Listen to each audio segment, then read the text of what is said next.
And good evening. It is July 16th, 2024. This is your Worldview Financial Report. Joining me are my two co-hosts, Michael Weiner and Wes Peters. We're going to talk about these couple articles today. Here we go. Warren Buffett, indicator sounds alarm. Stock market levels now surpass dot-com bubble. Great financial crisis.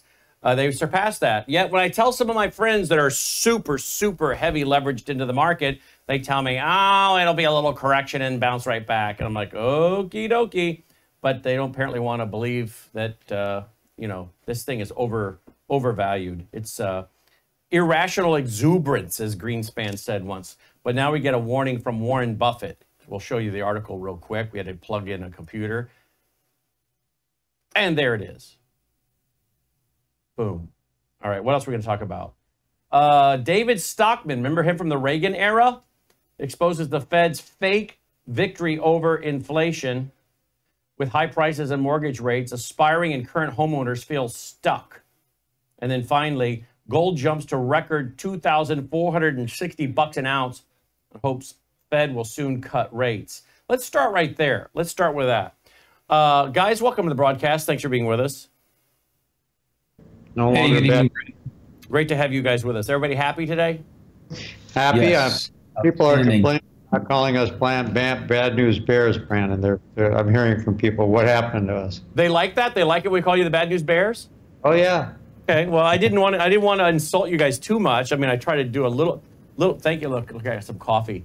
Does your wife bring you coffee at work while you're on the air, Wes or Michael? Not going to happen. I'm not a coffee drinker.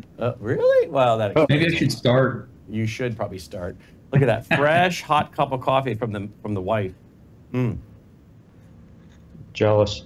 The wife. I grew up with a guy 2 doors down. He was married, had a beautiful blonde wife named Kathy.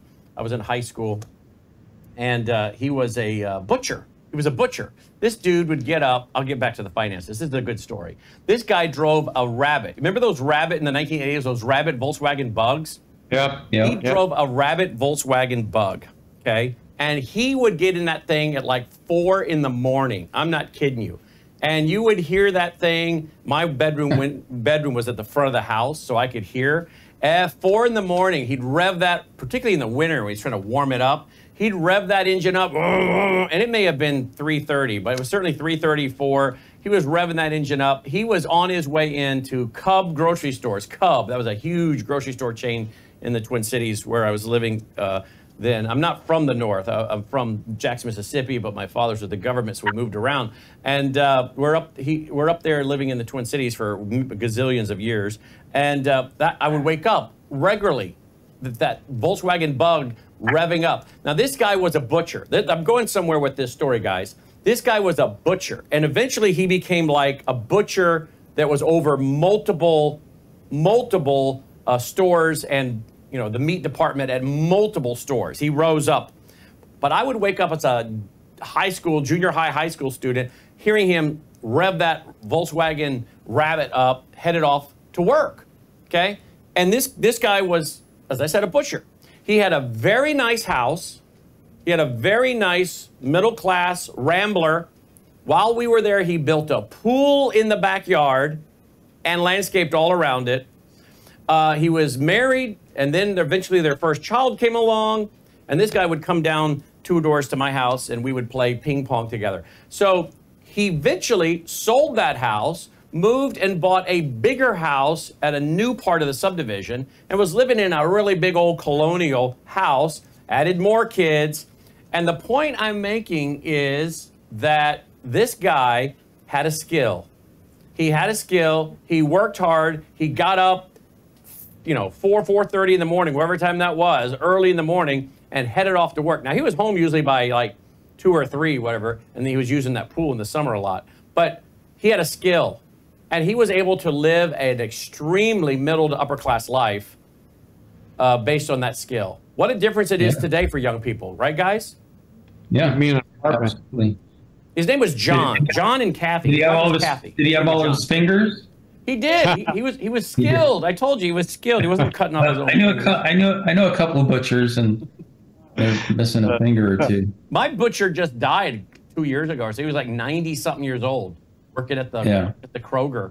90-something years old. still working. He wouldn't quit. I was like, why don't you retire? He's like, because I would die. He died while he was on the job, not on the job. not in the department, but I mean, he never quit. All right, so gold jumps to a record 24.60 an ounce on hopes Fed will soon cut rates. Why are they jumping? Because they think cutting rates is going to raise inflation, and therefore let's get in because gold's going higher. Are they predicting gold's going to go much higher? Is that why they're jumping in, Michael? Well, it's about the U.S. dollar. Lowering the rates will have a huge factor of negativity on the U.S. dollar, and that will force up gold. That's one thought of it. I think there's a culmination of several thoughts. I think first and foremost, that is the triggering issue, but China's position, as it might be with gold and being part of their country, being part of the BRICS, and the world, as I said previously in other shows, for the first time in 75 years is embracing gold as money. They don't trust the U.S. dollar. And just like you're mentioning about, we'll be talking about David Stockman soon, information that comes out of the Fed is so skewed and so incorrect. It's just a pile of garbage. And I think the gold market and the central banks of other countries are looking at this saying more bad news, more activity in the United States, it's out of control, and a big negative. Whereas, we see the shady people in the stock market trying to say it's a big positive and running the market up and taking a bunch of people with them. So it's like that's part of another statement by Warren Buffett at the beginning. It's the gold market is, you haven't seen anything. The end of this year, $3,000 gold with Trump, and next year, $4,000 gold with Trump. So it's going to be a gold. You said with Trump, didn't you mean Biden that last time? With Trump. With Biden, all bets are off. We're going to have a CBDC, a governmentally nationalized bank situation, taxes. You could see $5,000 gold. It'll be nuts. And the rest of the world, we will become a second-rate financial country. That's wow. I don't think I even explained why I got off onto the story of the butcher, just to give the context. When my wife brought me the coffee, I said, the wife brought that to me. That guy down the street, 2 doors down, he referred to his wife as the wife, the wife, the wife. I'm telling you, I knew this guy for months before I ever knew her name. And finally, I finally figured out what her name was. And it wasn't because he was using it. He referred to her as the wife all the time. But so anyway, that's why I do it. It's a family. It's kind of my wife knows what I'm referring to, and I call her the wife. All right. So people running. Well, how did he get off onto the butcher? That's how I did it. The butcher down the street. There you go. Go ahead, Wes. Another thing with gold going to go on a run here, Brannon, is again once they start lowering rates, CDs, money market accounts aren't going to be nearly as appealing because they're not going to have those returns over 5%. And as those rates on CDs and money markets start coming down, that money's not going to stay there. That money is going to leave and look for somewhere else to go. And that somewhere else, a lot of that money is going to flow into physical gold and silver. So that's another reason for the rally when they start lowering rates. That's going to drive precious metals higher. All right. So people who think they have missed out, they have not missed out. It's only the beginning. Michael and we'll probably get a couple calls today that I should have. I should have moved earlier. I should have. But again, yeah, it's not too late by any means. Not at all. Okay, good. All right, let's go. Beginning of the year when we talked about this in 2023, I said gold was going to hit 2,100 at the end of the year, and everybody thought we were crazy. It hit 2,200. And this year I said 2,400 in April. It's there. I'm not a genie, but I will say that it doesn't take a rocket scientist to know that the rest of the world is not looking at us as a financial leading nation, as long as these people are running it.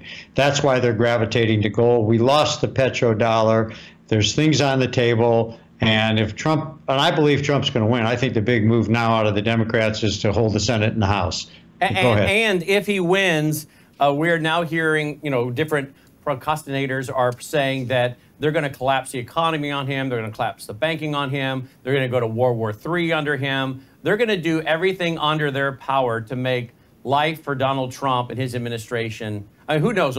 They're probably waiting on 2025 to release the next pandemic. I mean, they just ran a tabletop exercise for a bird flu outbreak in 2025. So they released COVID on him. Why not do it this? I predict if he wins, they will do everything they can to try to slow him down from doing other things. You know, he spent 2 years or more just trying to figure things out. Now he's got the benefit of being there for 4 years and knowing. But I think they're going to throw a lot at him so he can't get more radical change, what they would call radical, what we would call return to the Constitution, done. What do you think of that, Michael?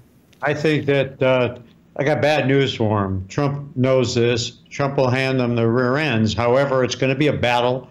He's willing to fight it. And I think we'll come out ahead. But I think after the election's over, they'll throw every monkey wrench they can into things. I think Trump realizes that. Look what they did with Russia. He lived through something like that. He's ready for it.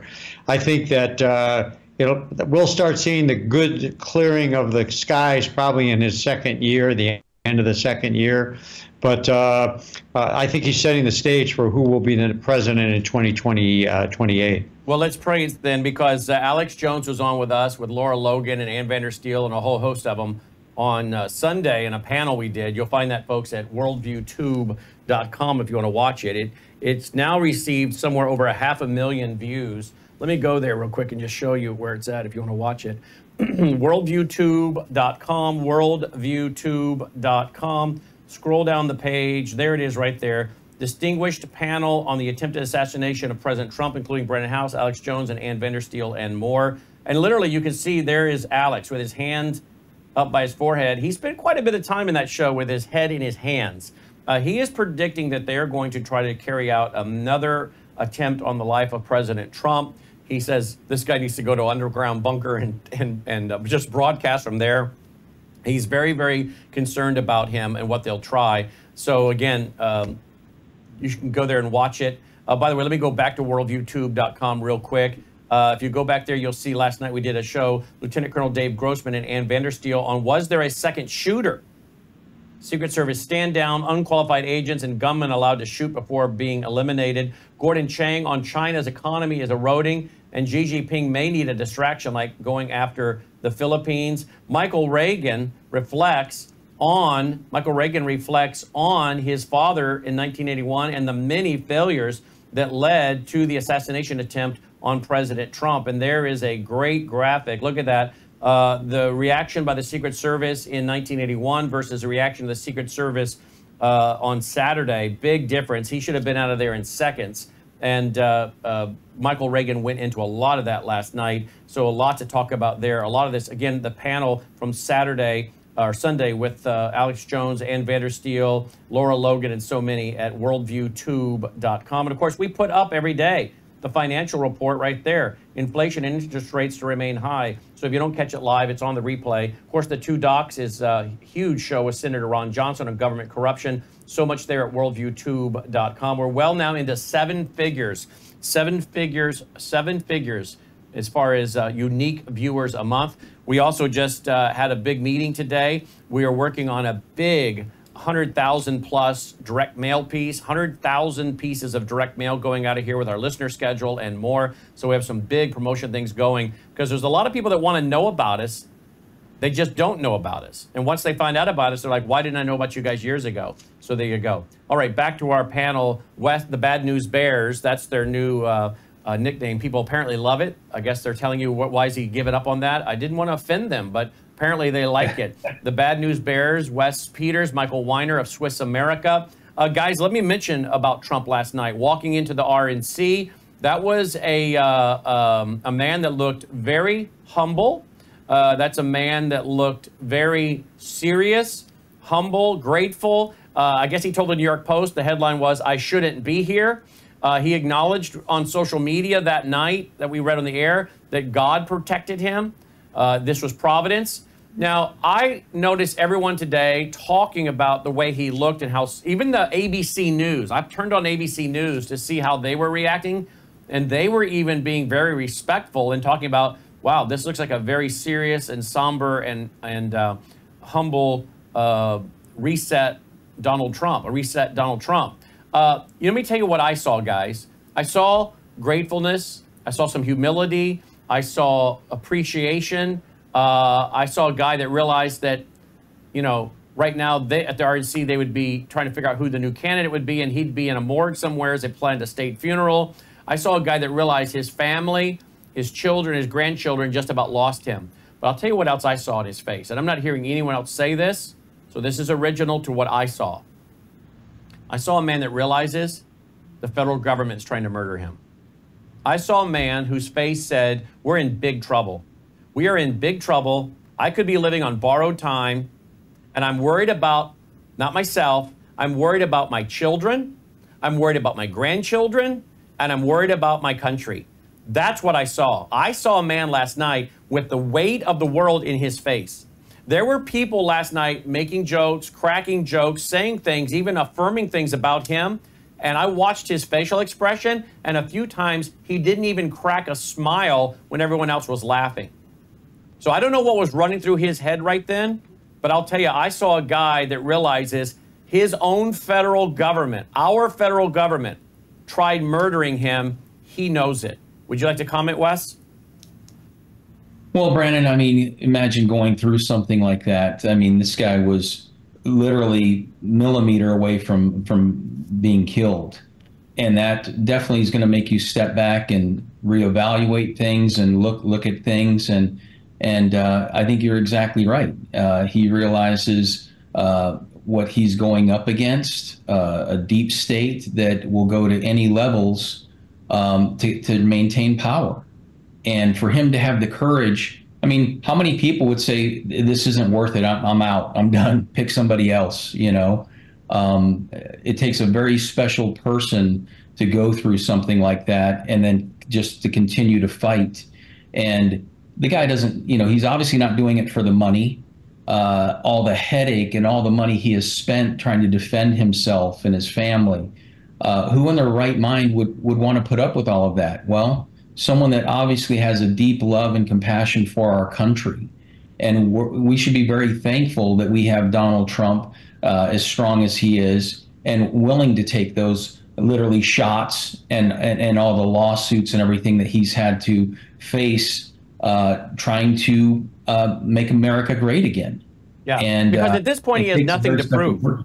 He has nothing to prove. Yeah. I mean, at this point, he's going down in American history as an iconic, love him or hate him, he's going down as an iconic figure. And you know, much like Ronald Reagan, even those that didn't like him had a respect for him. And we are increasingly seeing people who will admit they don't care for him, but many of them are like, this guy's got moxie, this guy's got guts, this guy is passionate, this guy doesn't quit. So I think regardless of how people view him, right, left, good, bad, neutral, he goes down as an iconic figure in American history. And so for that reason, you know, many people, they try to leave their mark. He's made it. He could make his mark, say, I'm done, I'm out. And it's getting too dangerous, and yet he keeps going. I'll tell you something else, Michael. Did you notice the Secret Service they rolled out last night? I mean, all of a sudden, we got these big, masculine brutes protecting him. Where were those people on Saturday? Is it just coincidental they gave him the clown show they gave him on Saturday? Well, I think also Donald Trump's family was very respectful of the people around him. As a matter of fact, Eric Trump said that the gal in there is somebody that loves him. So I'm not going to throw fingers on the people that were around him. I throw that on the people who run that. I think Donald Trump walked into that yesterday night with a vision. And I think he had a new vision that he didn't have before. And I think it was a spiritual vision, and I think he felt empowered from that. And I think he wasn't joking. I don't think he wasn't funny or wasn't smiling because he didn't want to smile. I think he was deliberate. I think he was very convinced of what he needed to do more than ever. And I think that he is prepared for whatever it takes to take this country to the level he has to. I think he has a very strong personal vision from this. I think it's both spiritual and his own. And I think his family's behind him. And I think America's behind him. And a lot of people who didn't like him don't like him still, but will vote for him now. Yeah, absolutely they will, because they want to return to the economy that they had before, because now they can barely pay their grocery bills. By the way, we now are learning that that gunman was spotted by authorities for 30 minutes. 30 minutes they knew he was roaming around. And apparently the counter snipers were in the building of the roof he was on. I mean, there has got to be a serious investigation when this starts July 22nd if they stay on schedule. Not some show for television and ratings. It's got to be a legitimate, someone's going to have to pay, multiple people have to pay with their jobs. And maybe even some prosecutions. Let's go to this next headline. Warren Buffett indicator sounds alarm. Stock market levels now surpass dot-com bubble. Great financial crisis. Take this one, please, Wes. Yeah, this is a formula, the Warren Buffett indicator. It's calculated by looking at the ratio of the total market index, which that measures all U.S. equities, large caps, mid caps, small caps. So it takes that compared to the GDP of the U.S. It also looks at the Wilshire 5000, which is a market cap weighted index tracking all U.S. publicly traded companies. It's over 3,000 companies. And they're saying that right now that that ratio is 195% according to bar chart. And that is a ratio higher than the dot-com bubble crash and the financial crisis of 2007, 2008. And just want to get into some PE ratios real quick. When people look to invest in stocks, Brandon, they look at price to earnings, what's called a PE ratio. And a healthy PE ratio is 20 to 25, okay? If it's higher than that, it means a stock is overvalued. If it's lower than that, it means a stock is undervalued and possibly a good buy. Right now, I just looked this morning, NVIDIA's price to earnings ratio is 76.11. Well over 25, right? So that would tell you, anyone looking to invest in NVIDIA, that is very overvalued. Tesla's PE is 111.31. Amazon, 53.73. Microsoft, 39.27. Apple, 35.85. Remember, we talk about the big seven corporations and how they account for about, over 35% of the market's gains over the last 2 years. Every one of these companies, their PE ratios are signaling that they're very overvalued. And we've talked about it many times, how the stock market is overvalued. And when a stock is overvalued like that, eventually those prices are going to come down. Those share prices will come down at some point. Right. All right. We had to let Michael go. He has an appointment, so we had to let him go. Let me return back to where we were. I got a couple more stories I want to cover with you. Here we go. David Stockman. If people remember him, I think he was the budget director under Reagan. David Stockman exposes the Fed's fake victory over inflation. Tell us about that, please, Wes. Yeah, and I meant to actually take this article out. If you scroll down through that, Brannon, it's pretty technical. There's a lot of charts and stuff in there as well. Okay. But this whole 2% inflation thing, again, inflation's well over 20%. Everything that makes a difference to Main Street as far as cost of living, prices are up between 32 and 36% as of 2017. So the middle America families, everybody knows, you go to the grocery store, you go to the gas station, everything costs more money. Insurance costs more money. So they're all around this 2% number. We got to get below 2%. Well, even if they get to that point, people are still going to be feeling the pain at the grocery store and the gas pump. Yeah. All right. Let's go to this one here. With high prices and mortgage rates, aspiring and current homeowners feel stuck. Homes are sitting on the market for quite some time. There's a home in my neighborhood that has just been sitting there for months and months. I think the guy has it priced too high. He hasn't really kept up with it for the last 15 plus years. So I think that's part of it. Another one that was kept up and in prime condition popped. He obviously had it priced right. He'd kept it up. It was cutting edge as far as the updates and everything. So what I'm saying is, if people want to sell their house right now, they're having to be very friendly in the price. And it's going to have to be a home that has been, well kept up, updated, all the updates, because the market right now has a lot of things to choose from. A lot of people can, whereas, during COVID, there would be 15, 20 bids or more on one house, 15, 20 bids on one house. And many people were bidding up above $20,000 above the asking price. Those were the ones grabbing those homes. Now there's a market of all these homes sitting there, and the buyer can go out and pick which one they want. So a guy like in my neighborhood whose house, he hasn't done squat to it in 15 years, it's going to sit there. He's probably got it priced too high from what I saw, and I know he hasn't done squat to it. And then the other guy, his house is beautiful. It's updated. It looks great. He priced it competitively. It moved within a week. So this is definitely a buyer's market, I think, if you can afford the interest rate. Right. That's the big thing, Brandon. There, in the past, there would be people that would want to either upsize or downsize, so they'd want to sell what they were living in currently to go get something else. And they could do that because they could get into a decent rate again, under 4%, 3%. Mm-hmm. Those days are long gone. Rates are hovering around 7%. I think, like here in Arizona and other parts of the country, the homes that are moving, there's pockets around the country, and most of them are run by Democrats. But someone can sell a home in California for $1.3 million, and if they have some equity, they sell it for 1.3 in California, and they come by to Arizona and buy a house for $750,000. I think those are the type of sales that are going on. People that are leaving somewhere where the property values are really high and maybe moving somewhere to like Tennessee or other parts of the country where homes aren't nearly as much. And I think the housing market still has a rough road ahead.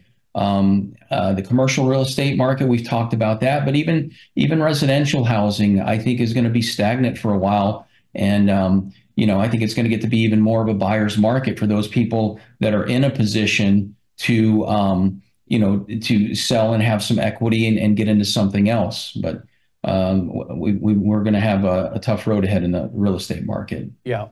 But for those who are holding it for investment purposes, whether, inflation, to hedge against inflation, it's a hard asset. So gold, silver, land, houses. So anyone that's holding their house that has it paid off or near paid off, they're holding an asset, that they probably shouldn't let go of because it is a hard asset, which of course is why many people have been jumping into rental properties at this time and have over the last few years because they saw what was coming with inflation. Those homes, even if they don't go up, massively, even if there's even a small correction, who was it?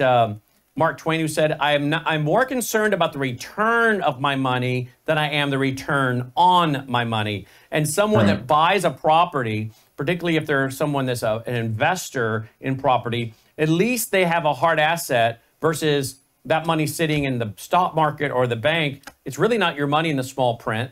You have no guarantee. You could be locked out of it. At least you have something, that could weather the storm. And when it's all over, your initial investment or principal's in that property. Correct? Right.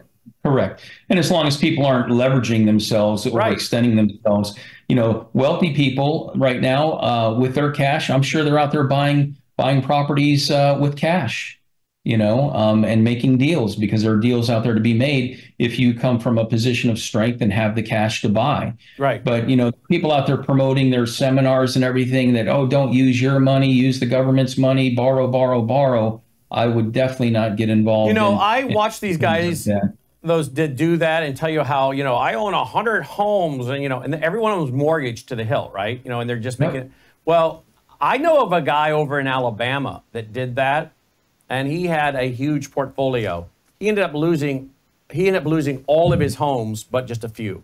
When the market went soft, when he couldn't keep them rented, when people were defaulting on their rent, because he was leveraged, he ended up losing the vast, vast majority of his portfolio. Prior to 2008, Brandon, I know a couple, they're both nurses, both make good money.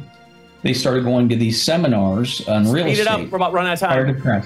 And anyway, long story short, they bought 8 homes outside of Houston, Texas, leveraged every one of them, and when the crash came, they lost every one of them. There you go. So be careful of these guys who want to sell you their portfolio and tell you how great debt is. I've never bought that idea. The Bible says that the borrower is slave to the lender, so be very careful. Get your free packet of information. I don't give financial advice, I give financial opinion. Do your own due diligence. It starts, I think, with this free packet. I'm pointing to a big screen over here of Wes. 602-558-8585. Text him your name and address. He'll send you the pack. Thanks for watching.